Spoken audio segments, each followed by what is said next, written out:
बचा लो इस देश को, बचा लो इस देश की डेमोक्रेसी को। भारत का डेमोक्रेसी खतरे में है। अडानी अंबानी से कह दो और देश के उद्योगपतियों को कह दो जिसके इशारे पर चल रहा है प्रधानमंत्री जी। समान नागरिक संहिता तो लेके आए हो, लेकिन समान जिंदगी क्यों नहीं लेकर आ रहे हो? ये यूसीसी का नया फंडा शुरू किया है लोगों का ध्यान भटकाने के लिए। समान नागरिक संहिता का फॉर्मूला आया है, ये उसी तरह का काम कर रहे हैं जो एनआरसी में लेकर आए। नोटबंदी के बाद इस देश की खजाना का सारा पैसा भारतीय जनता पार्टी के अवैध खाते में जमा है। ये प्रोपगंडा है सरकार का, जैसे कि ज्ञान व्यापी का नया प्रोपगंडा शुरू कर दिया सर्वे करवा करके।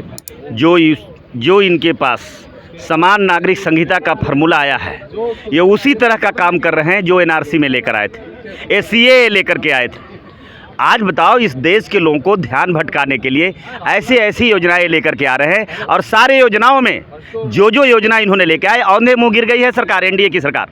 और मुझे बताओ, ये इसी तरह का लैंड एक्विजिशन बिल लेकर के आए थे, बिल्कुल उनको वापस लेना पड़ा। किसान विरोधी बिल साबित हुआ और देश के किसानों ने इन्हें खारिज कर दिया।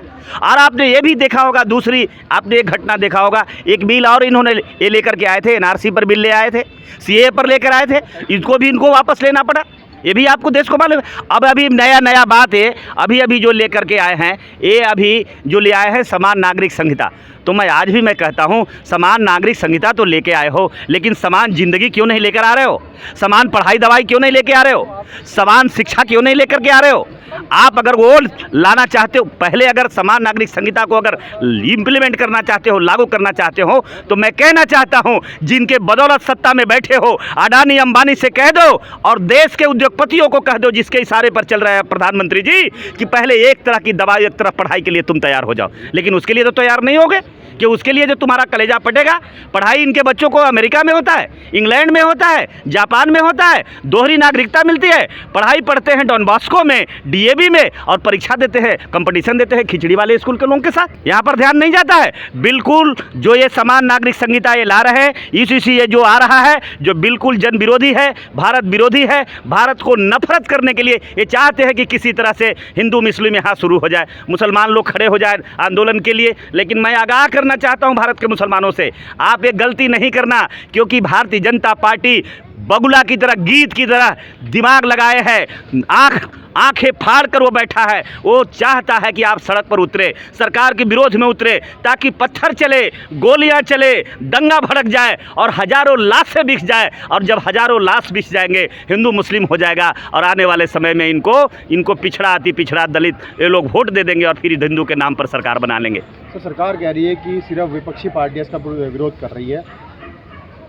अच्छे बताइए, अगर विपक्षी पार्टियां विरोध नहीं करेगी तो भारत की जो लोकतांत्रिक व्यवस्था है, विरोध कौन करता है? ये बिल्कुल जो सत्ता में जो बैठे लोग हैं, आप तो पता है आपको, भारत के संसद में 130 सांसद जो हैं वो रिजर्वेशन के सांसद हैं, एसी और एसटी है। और एसी एसटी 130 होने के बाद में भारत के पार्लियामेंट में ऐसे प्रस्ताव पास हुए, ऐसे अमेंडमेंट हुआ, ऐसे संविधान विरोधी कार्य हुआ, दलित विरोधी हुआ, पिछड़ा विरोधी हुआ, मुसलमान विरोधी हुआ। उसके बाद भी भारतीय जनता पार्टी के गठबंधन को, भारतीय जनता पार्टी के एजेंडों पर मुहर लगाने का काम किया, वोट देने का काम किया। तो आप मुझे बताइए कि विपक्ष अगर नहीं इसको उठाएगा, विपक्ष अगर इसको काउंटर नहीं करेगा, तो लोकतंत्र उसी दिन मर जाएगा, जो सत्ता को सत्ता में हाँ मिलाना चालू कर देगा। घातक है देश के लिए, बिल्कुल घातक है। मैं तो कह रहा हूं आज भी कि बिल्कुल घातक है। ये देश को आज भी खास करके मुद्दे से हटाने के लिए, देश में जो बेरोजगारी की समस्या है, पढ़ाई की समस्या है, जो आज दवाई की समस्या है, इस देश में जो आज जो हालात और स्थिति बने हैं, इससे भटकाने के लिए ये चुनावी बैतरनी पार होना चाहते हैं नरेंद्र मोदी जी। लेकिन इनके नापाक इरादे पूरे नहीं होने वाले हैं। ये इनकी बड़ी देर हो गई है, क्योंकि जनता ने 9 साल 9.5 साल हो गया, होने जा रहा है, 9.5 साल इंतजार हुआ है। 9 साल में कुछ किया तो नहीं है, लेकिन देश में जो कुछ भी था, जिसे ख़त्म करने का काम किया है, मिटाने का काम किया है। इसलिए मैं खास करके भारत के कमज़ोर वर्ग के लोगों को, भारत के SC ST OBC, NT DNT VJNT minority Muslim समाज के लोगों को हम आगाह करना चाहते हैं, मित्रों, समाज बचना, ये झांसे से बचना, जुमला से बचना। भारतीय जनता पार्टी कोई कसर नहीं छोड़ना चाहती है, ये कोई कमी नहीं छोड़ेगी। ये न जाने अंतिम आखिरी समय आएगा तो वोट का भी कीमत लगाने के लिए कोई तैयार है, क्योंकि नोटबंदी के बाद इस देश की खजाना का सारा पैसा भारतीय जनता पार्टी के अवैध खाते में जमा है, भारतीय जनता पार्टी के ऑफिस में जमा है, जिसका परिणाम आपने देखा होगा। पूरे भारत में 5 स्टार होटल के तरह देश में भारतीय जनता पार्टी कार्यालय बना लिया है। पता लगाइएगा। यूसीसी का जनता भी विरोध करेगी। जनता विरोध करेगी, लेकिन जनता विरोध वोट से करेगी, ईवीएम पर विरोध करेगी और इनको बता देगी 2024 में उस तरह का विरोध होगा। देश की जनता में कई लोगों को इसकी पूरी तरह से परिभाषा मालूम नहीं है। देश की जनता को तो कुछ भी पता नहीं है। ये जो कर रहे हैं अभी भी इस देश में, अभी बताइए कि इस देश में कॉलेजियम सिस्टम ये चला रहे हैं, कहाँ देश के लोगों को पता है? अगर कॉलेजियम सिस्टम पर विरोध पूरे देश के लोग उतर जाता कि एक जाति विशेष के लोग सुप्रीम कोर्ट चला रहा है, तो कब का रिवोल्ट कर दिया होता?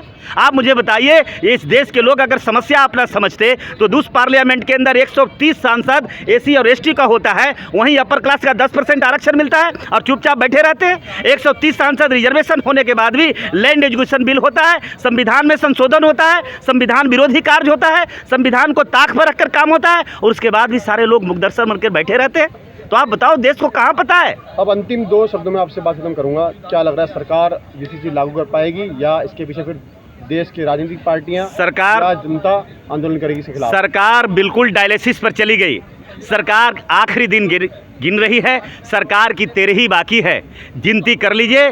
गिनती 2024 का इलेक्शन कालिक कमीशन तारीख तय कर दे, उसी दिन इनकी घोषणा हो जाएगी। ये सत्ता से बाहर हो जाएंगे और हम कह देना चाहते हैं, अब सिंहासन खाली कर दीजिए। आप तो बोलते थे देश को बनाने के लिए, अटल जी भी बोलते थे, आडवाणी जी कहते थे, जिंदा कौम के हम लोग हैं, हम 5 साल में तकदीर और तस्वीर को बदल देंगे। अब तो 10 साल लोगों ने दिया और 3 साल उधर भी दिया। 13 साल शासन करने के बाद में जो इस देश में था उसे भी खत्म कर दिया, जिसके प्रमाण है आज बांग्लादेश से भी जीडीपी इस भारत को नीचे कर दिया। इससे बड़ी शर्म की बात क्या हो सकती है? आज इस देश में बराक ओबामा जैसे भारत के पक्ष में और भारत के हित में सोचने वाला व्यक्ति बराक ओबामा ऐलान करता है, विपक्ष के लोगों को कहता है, बचा लो इस देश को, बचा लो इस देश की डेमोक्रेसी को। भारत का डेमोक्रेसी खतरे में है, भारत की कॉन्स्टिट्यूशन खतरे में है। ये मैं नहीं कह रहा हूं, ये रिपोर्ट आपको मिल रहा है, आप अखबार में देख रहे हैं, टेलीविजन में देख रहे हैं, खबर में देख रहे हैं। इसलिए मैं आपको भी मैं कहूँगा, सारे सोशल मीडिया के लोगों और आपके चैनल पर सुनने वाले लोगों को मैं कहूँगा,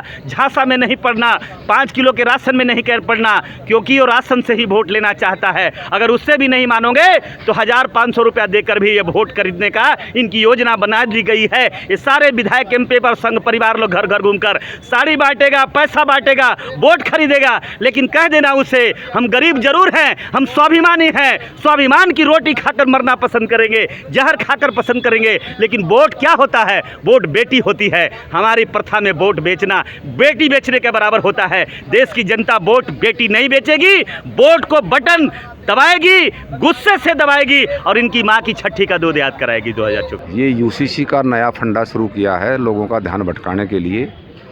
उससे पहले संविधान की प्रस्तावना में है कि पहले गैर बराबरी दूर हो, सामाजिक और आर्थिक, वो पहले बराबर ले आएँ, उसके बाद यूसीसी पे बात करेंगे। अभी ये प्रोपगंडा है सरकार का, जैसे कि ज्ञान व्यापी का नया प्रोपगंडा शुरू कर दिया सर्वे करवा करके कि ये तो अयोध्या की झांकी है, काशी मथुरा बाकी है, जबकि वर्षिप एक्ट 1991 में बना रखा है कि भाई जो भी स्टेटस किसी भी रिलीजन का है, जो 15 अगस्त 1947 को था वैसे ही मेंटेन रखा जाएगा। ये कहीं रुकेंगे कि नहीं? आरएसएस वाले इस देश को तोड़ने के लिए लगे हुए हैं। ये इनका संविधान में कभी विश्वास नहीं रहा। दिक्कत क्या है? क्योंकि सबको समानता वाली बात कर रही है सरकार। खाई की समानता, ये दोबारा वर्ण व्यवस्था को लागू करने वाली बात करेंगे। ये लागू कैसे होगी जब मोदी सरकार कह रही है तो सब? हाँ, ये आपका 28 जून को लोकतंत्र ख़त्म कर दिया ना, सिंबॉलिक कर दिया ना। डिक्लेयर कभी करेंगे नहीं, संविधान को ख़त्म करने की घोषणा कभी नहीं करेंगे, लेकिन उसका शपथ लेकर के साइड में रख देते हैं। 28 जून को नई संसद का उद्घाटन किया, क्या हमारे महामहिम राष्ट्रपति जी को बुलाया, क्या उपराष्ट्रपति जी को बुलाया? इसमें आप दलित वाला मुद्दा मत उठाइए। दलित वाला मुद्दा नहीं है ये। जैसे ही उनको राष्ट्रपति की शपथ दिलानी थी, उनका जो ना वो किया था ना शुद्धिकरण, मंत्रों उच्चारण करके। ये विचारधारा की लड़ाई है सर, ये संविधान और मनुस्मृति के बीच की लड़ाई है। मनुस्मृति हारेगी, संविधान जीतेगा। यूसीसी में आपको वर्ण व्यवस्था लग रही है क्या? हाँ, अभी यूसीसी में वर्ण व्यवस्था उभार लेगी। ये नया प्रोपगंडा है। पहले सामाजिक और आर्थिक गैर बराबरी दूर करे सरकार, ये उसकी ड्यूटी है। आप देख रहे हैं नेट्रिक न्यूज, साहस सच कहने का।